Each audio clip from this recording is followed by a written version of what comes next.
Hey everybody, it's the Doug Russell Television Show coming to you from the Bradley Center here on this, Wednesday night. You'll see this on Thursday, but an important win for the Bucks tonight against the Toronto Raptors, back on the winning track after a 1-5 road trip that saw them play 6 games in just 10 games, including a heartbreaker on Dr. Martin Luther King Day in overtime at the Toyota Center against the Houston Rockets. Tonight, Chris Bosh with a game-high 44 points, a career-high 44 points. Andrew Bogut fouled out with a couple of minutes left in the game, but the Bucks had the wherewithal to maintain the game and also had the wherewithal to win the contest tonight as well. Now, speaking of the Bucks, we've been talking about the future of this franchise and the future of the building that I'm sitting in right now and how much longer it can maintain itself as an NBA facility, a viable NBA facility. Some have said 5 years, some have said 8 years, somewhere probably in the middle is where the truth lies. I think there's nothing structurally wrong with the building, certainly, but it lacks some of the amenities that some of the newer buildings in the NBA do have. Don't forget, this is the third oldest building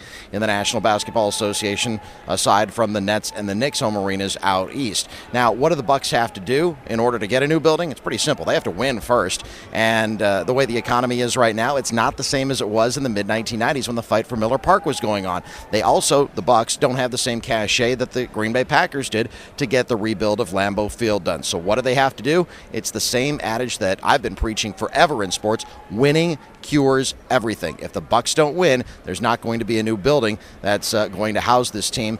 Take, for example, the Seattle Sonics, or now the Oklahoma City Thunder. You knew when a new owner came in that they were going to try to move this team to Oklahoma City. It was the worst kept secret in all of sports, forget just the NBA.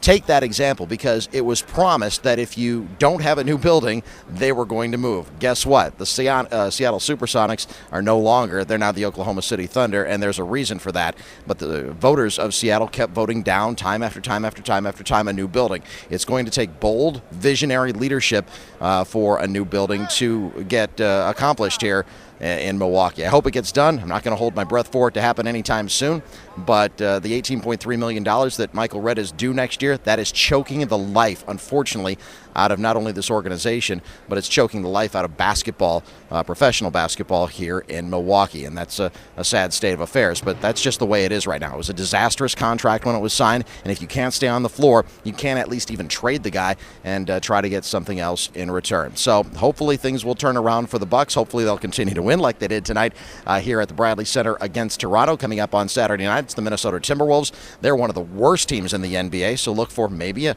very modest 2-game home winning streak. Of course, they've got Toronto back in Canada coming up on Friday night as well. That'll do it for this edition of the Doug Russell Television Show right here on sportsradio1250.com.